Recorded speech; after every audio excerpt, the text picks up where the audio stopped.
I dumped my girlfriend over a creepy joke she made regarding our intimate life, and now I can't tell anyone I know without looking like a psycho. My 23 male, ex-girlfriend, 25 female, and I were together for just under 8 months, and we clicked. Got along like a house on fire from the moment we met. We had a lot in common, from our morals, to our goals, to our taste in music. My family? They love her. Probably more than they do me. My mom wanted a daughter so bad she couldn't stand it growing up. She had 4 sons before she just gave up. It was probably 3 months ago now that we had been on the couch while I watched a movie and she scrolled TikTok. Not a TikTok hate post. Scrolling can be fun. I'm just more of a YouTube guy. Speaking of showing me videos, she showed me one of a man holding his son and dancing to a song. She laughed and said something about how good I would look as a dad, which was pretty weird considering, as far as I knew, both of us were child-free by choice. God knows I am. I tried to take it as a joke and mention that it was too bad, so sad, she would never know. I thought she would respond with something about how there's nothing sad about avoiding it or something. She has never given me indication before this that she wanted children. And she started giggling this evil giggle, and said something like, I don't know, it only takes one broken rubber. In this sing-song voice that I'm not even joking gave me freaking goosebumps. The implication was clear in her tone. Was she making a joke about poking holes in condoms? To me? For real? I tried to laugh it off, but it made me so damn uncomfortable. Skin-crawling levels of skeeve the fuck out. And after that my intimate interest for her was entirely gone. It's like I processed her as a threat or something. To be entirely honest, my libido in general is entirely gone. Still hasn't come back. It feels like it's hibernating or something, until the scary lady is gone. I know what you're thinking, why didn't you communicate? And I tried, a couple times, but when she said, oh my god, I was kidding you big baby, but never denied that the joke was about that.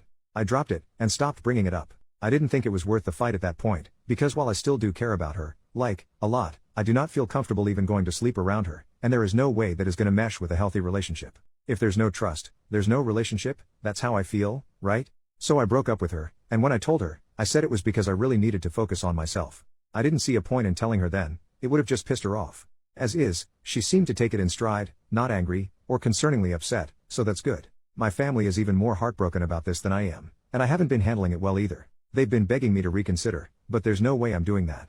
And there's no chance I'm telling them the whole story, especially my mom. She'd lose it, she's constantly asking for grandchildren. Even my dad, who doesn't really care about that and knows he's more likely to get grandkids from my younger siblings, would probably tell me I'm overreacting. So, they got the same story I told her. It's frustrating because I know, logically, it's no big deal and even kind of a joke, but at the same time, it's been upsetting and honestly kind of sad.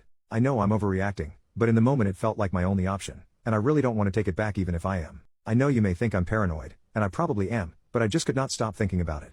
After she told that joke, I think it was going to end one way or another, so I'm glad it ended on decent terms instead of trying to stay and fix everything until I hated her. Sorry, I'm talking a lot, but like I said, no one to talk to about this because being unreasonable in real life is like a criminal arrest and I'm trying to avoid another of that particular black mark on my reputation. Anyway, off to research vasectomies because I will not be entering another relationship, or becoming any kind of active with anyone until then.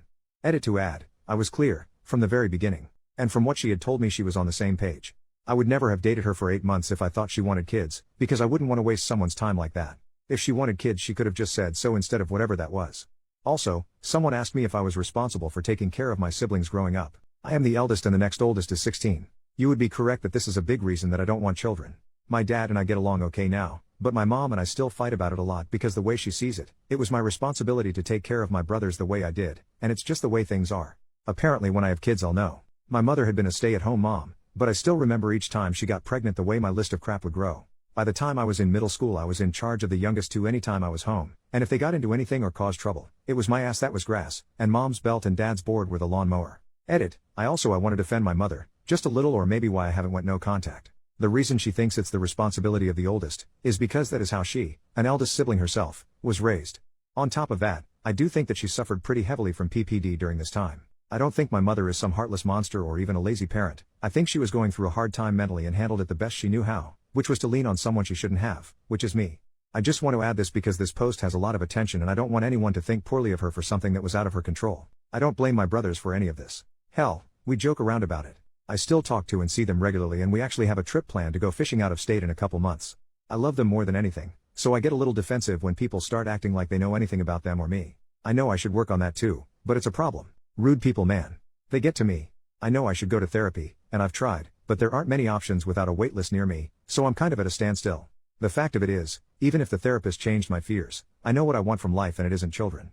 I've done my time changing diapers and such and I really don't want to go back to the most miserable time in my life. Before anyone asks, yes, my ex knew all of this.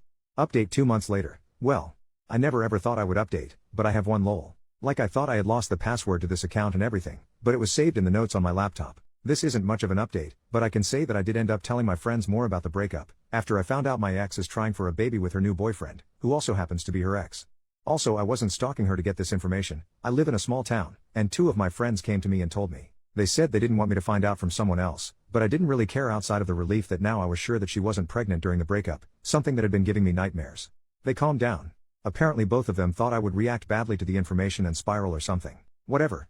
I know a lot of people said I had taken a joke and overreacted, was a cruel-hearted and evil misogynist trying to control her body and everything else, but this just confirmed to me that she was never joking. I mean, it's been a little over 2 months since the breakup, and she's trying to have a baby. I'm not angry at her anymore, not at all. In fact, I'm happy for her, because if this is what she wants, good for her.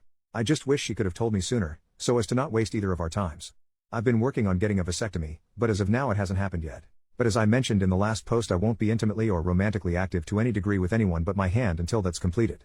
I think I'm lightly traumatized. This is a joke, you can laugh. What else? I'm thinking about getting a new dog? I have nothing else to add here, but thanks anyway. OP on his final thoughts of getting a vasectomy. OP, yeah, I explained it in the last post to a degree, but I didn't really get into my medical anxiety. I have it really bad, and even when I made my last post I knew I was going to have to get one, because I realized trusting someone else with my future, no matter how trustworthy they may seem, isn't enough. I have never, and never intend to make love without a rubber. Even after the vasectomy, and every woman I've been with intimately has expressed that they are also child-free, and are on birth control of some kind. I am not into taking chances. I wouldn't mentally be able to handle having a child, and I would be a terrible father. I knew it was my time to take it into my own hands after last time, but was still extremely nervous, to the point that I was considering becoming celibate, just to avoid the possibility altogether. It was actually the men, and wives of men on Reddit who reached out after my last post, and explained that they understood the nerves, and they were natural, but that it really wasn't as scary, or as painful as it sounds.